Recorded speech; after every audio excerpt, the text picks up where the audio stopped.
ila hadratin Nabil Mustafa Rasulullah sallallahu alaihi wasallam wa khulafa'ir rasyidin sayyidina Abi Bakr wa Umar wa Utsman wa Ali wa jami'in tabi'in wa tabi'in tabi'in wa syuhada'i wa sholihin wa malaikatil muqarrabin wa jami'il ulama wal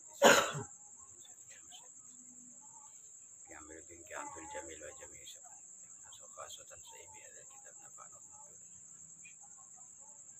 Syai'ulillahi lahumul Fatihah. Bismillahirrahmanirrahim. Summa innal masyayikha, maka kari-kari satuhune piro-piro guru. Masyayikh itu jamak daripada syaikhun. Syaikhun istilahnya para ulama itu masyayikh, guru-guru besar. Minas sufiyati, sebagian dari golongan orang-orang ahli sufi. Wa ulama'il akhirati, lan para ulama yang ulama akhirat, ya, sudah dijelaskan kemarin, para ulama yang orientasinya akhirat. Az-zahidina, yang pada zuhud semua para ulama itu fid dunya, dalam hal dunia. Fi talbil ilmi, ing dalam nuntut atau tentang mencari ilmu yang difardukan. Fi talbil ilmi, ing dalam nuntut ilmu al-muftaradi kang den fardu akan, hatta arafuhu, sehingga pada ma'rifat, sehingga pada mengenal ilmu-ilmu itu, ilmu-ilmu yang diwajibkan tadi.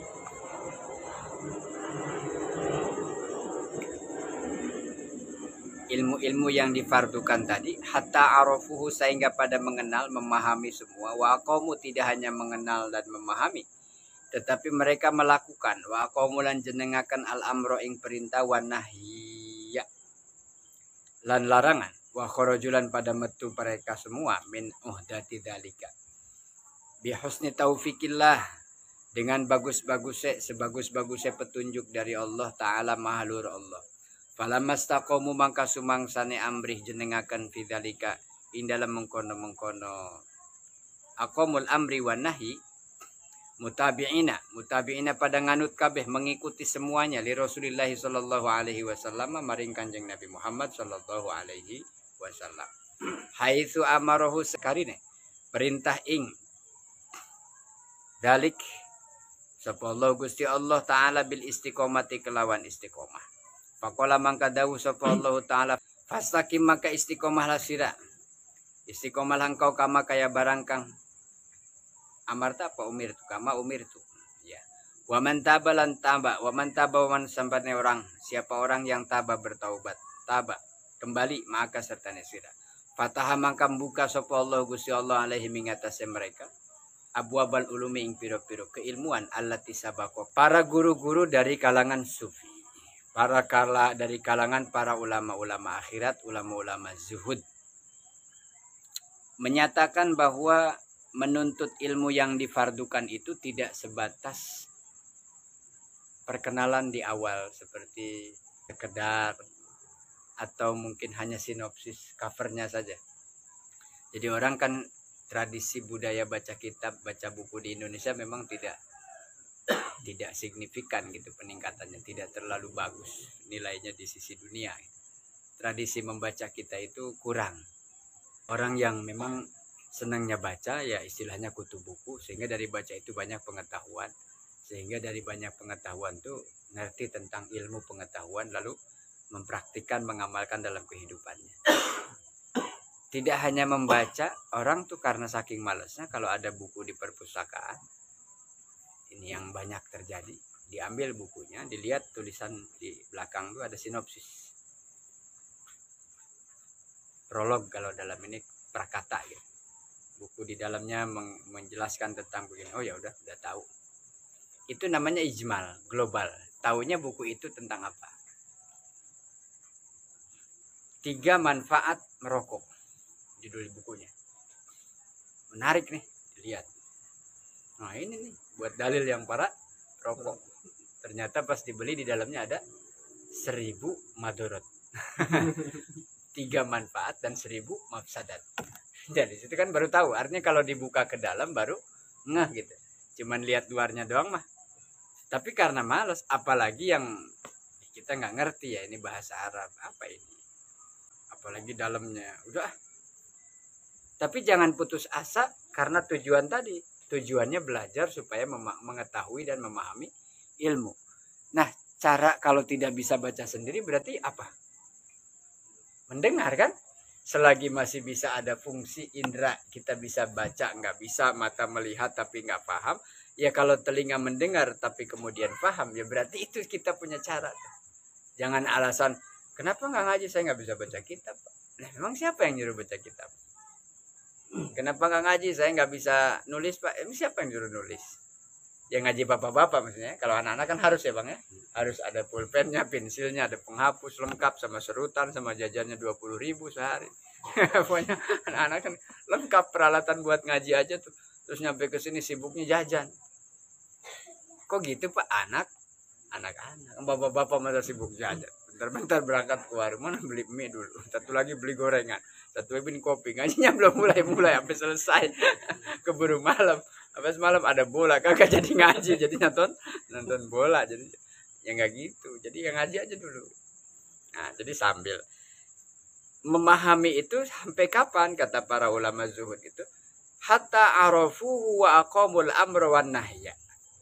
Sampai betul-betul paham tentang ilmu, mengerti betul tentang teori-teori, mendengar banyak informasi tentang keilmuan, yang 5 khususnya kemarin yang wajib dipelajari, diantaranya ilmu ikhlas, ilmu syariat ya ilmu muamalahnya, kemudian ilmu tauhid sudah, ada lagi ilmu tentang hal dan seterusnya.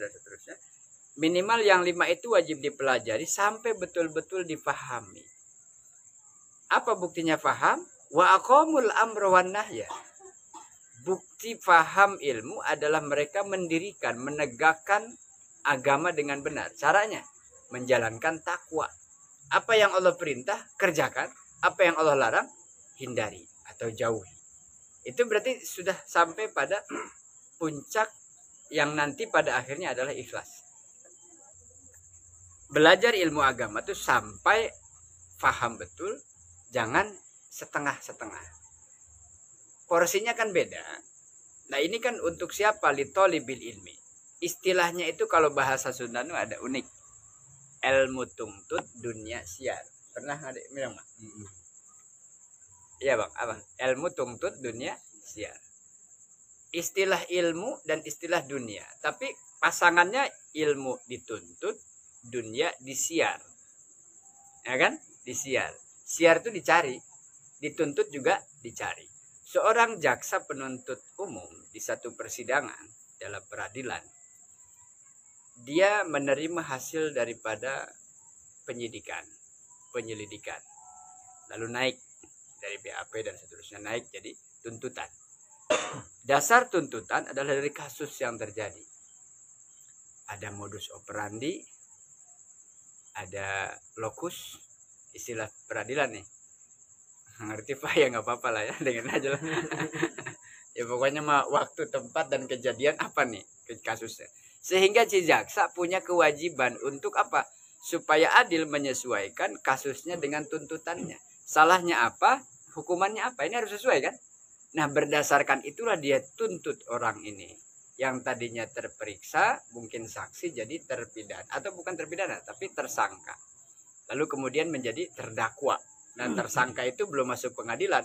Kalau sudah pengadilan diputus namanya sudah terpidana. Nah tersangka inilah kemudian dituntut oleh jaksa sampai betul-betul pasal ini masuk ke kasus itu. Jaksa berusaha semaksimal mungkin cari alat bukti yang mengarah supaya dia masuk dalam pasal sekian, tuntutannya sekian. Karena nanti bantahannya ada saksi dari yang meringankan, saksi yang lawannya atau saksi terpidana, terdakwa gitu.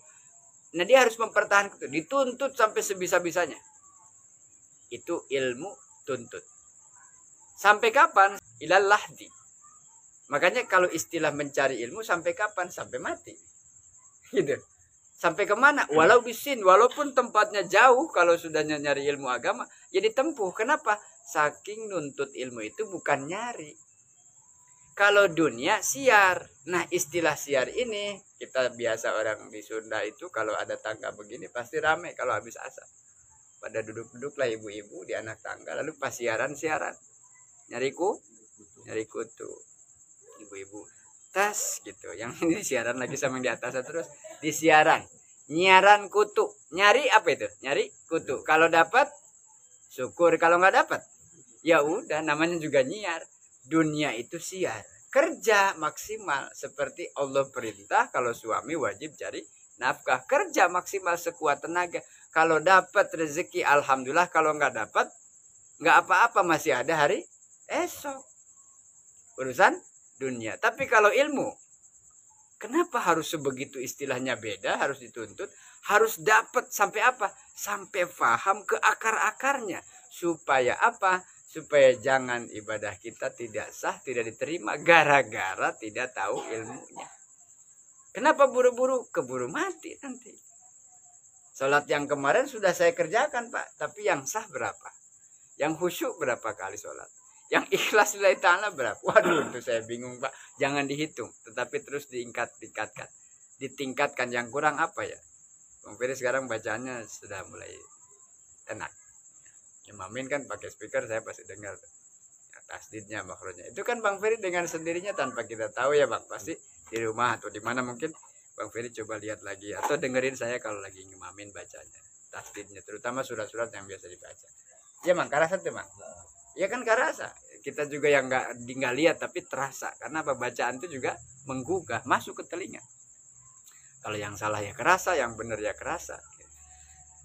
Nah, pada intinya mencari ilmu itu tidak hanya sebatas siar seperti istilah orang Sunda tadi, tapi dituntut sampai ketemu.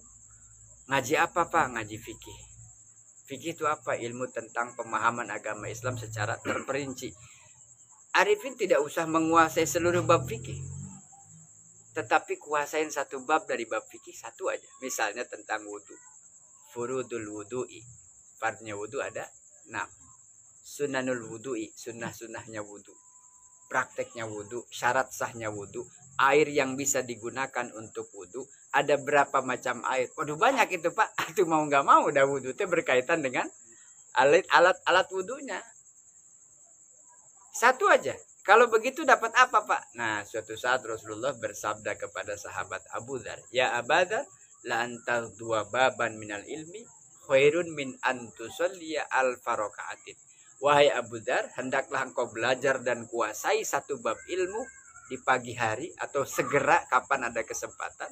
Maka satu bab yang kau pelajari sebanding atau lebih bagus daripada sholat sunnah 1000 rakaat. Gitu kalau dibilang tentang fadilah, keutamaan belajar. Kuasain apa? Kalau nahu, Pak, sorof, Pak, udah itu nggak usah dulu deh. Yang sekarang dikuasai bab wudu aja satu. Nanti bab sholat. Kenapa? Yang wajib itu. Yang nanti kita punya istri yang ditanya bagaimana sholat, bagaimana puasa, bagaimana wudu. Yang ditanya sama istri kita nih, ayah aku nih wudunya rambutnya tadi nggak kebasuh gimana? Pakai kerudung nggak dibuka. Harus tahu mana batasan yang dimaksud mengusap kepala. Mah, itu yang diusap kepala bukan rambut. Mashu ba'dir ro'si, mengusap sebagian kepala. Kata si suaminya. Karena dia ikut ngaji, ingat walaupun gak hafal dalilnya, tapi ingat yang diusap kepala ya, kulitnya, bukan rambutnya. Jadi cukup kulitnya. Begini. Tuh, rambut panjang ini nggak usah rambutnya dibasahin begini, nggak usah. Sampuan. Sana begini aja, yang penting kulit kepala ya, Mah ya. Yang ayah tahu dari ngaji, kulit kepala yang wajib, yang fardu diusap, yang wajib. Nah, itu harus tahu tuh. Tapi kalau soal jurmiyah, ayah kenapa ini dibaca rofa nasab? Aduh, ayah nggak ngerti. Bagian nggak penting juga. Aku ayah begitu, itu nggak wajib. Karena ilmu itu ada yang fardu, ada sepik. Kan kita punya alasan kan? Kita punya alasan kan, bukan ayah nggak ngerti, Mah. Tapi ini kan kapasitas mama. Udah jangan jauh-jauh lah. Itu termasuknya fardu kifayah. Kalau yang ngerti nahu, Pak Ustadz Hilman aja cukup. Gitu. Nanti ilmu falak, ayah kita gimana puasa besok apa lusa, Selasa apa Rabu? Ini kenapa masalahnya? Sudah beli ayam, sudah motong kambing, sudah motong ayam, sudah nyiapin bumbu-bumbu. Gimana? Nanti kita ru'yatul hilal nanti malam. Isbat, sidang. Dah nggak usah repot sidang, nggak usah ru'yatul hilal. Ya sepik aja itu mah. Ru'yatul hilal kemana? Di puncak ya biar kelihatan. Oh, itu mengajak main itu. Emang sengaja pengen main itu. Kata si suami yang pintar, yang cerdas, mama nggak usah ruqyatul hilal, nggak usah isbat, udah kita lihat TV beritanya, ntar juga di share di status WhatsApp, di grup-grup ada nggak? Ya sudah, itu pintar. Ya artinya memahami ilmu untuk siapa sih harus begini? Yang orang punya keinginan, punya niat menuntut ilmu betul-betul. Ada tujuan yang jelas. Apa? Kalau tidak ada tujuan yang jelas seperti misalnya, emang mau jadi apa Pak? Saya harus kuasain sebuah. Setidaknya yang fardu ain, yang melekat kepada setiap orang, itu saja yang dipelajari. Kenapa saya harus serius di sini ngaji jurmiyah juga, anak-anak dihafalkan akidatul awam, habis itu imriti, hafalan surat-surat. Memang di sini madrasah. Kalau madrasah nggak ada ngaji itu siapa? Madsalim. Madraskim apa? Madrasah itu tempat ngaji, tempat belajar. Ihya dibaca, jurmiyah dibaca, sapinah dibaca, hikam dibaca, tafsir dibaca, sore anak-anak, ikro juga, Quran juga, tajwid juga, hafalan juga. Memang ini tempatnya. Dan memang sasarannya anak-anak. Saya nggak punya nasab, nggak punya keturunan orang tua kiai, Pak. Barangkali dengan anak kita ngaji sekarang, mungkin mulai dari sekarang kita punya keturunan orang-orang yang soleh. Kan begitu maksudnya. Jangan saya mah Pak udah kadung di sini, mana ada turunan orang baik-baik gitu. Jangan. Allah yang maha menghendaki, bisa saja. Bapak ibu saya tuh ngajarin saya tidak secara langsung, tapi ngebiayain, mondokin. Apa itu bukan jasa mereka sehingga saya bisa begini? Nah, jadi berkahnya ilmu tuh diniatkan dari awal. Nuntut ilmu sampai bagaimana mereka para alim, para zuhud, para zahidin menuntut ilmu 5 hal kemarin itu sampai betul-betul paham sehingga mereka bisa melaksanakan, menegakkan yang diperintah dan menghindari yang dilarang, menegakkan Islam secara utuh. Baru setelah kuasai ilmu semua, pelajari semua sampai paham, baru boleh berkata, boleh bertameng, boleh membuat jargon, udkhulu fisilmi kafah, masuk Islam secara totalitas. Itu jangan kafah apanya, orang nggak ngerti apa-apa kok kafah. Masuk Islam secara kafah artinya kuasai keilmuannya secara kafah, menyeluruh. Jangan karena senang tidak senang, itu like dislike.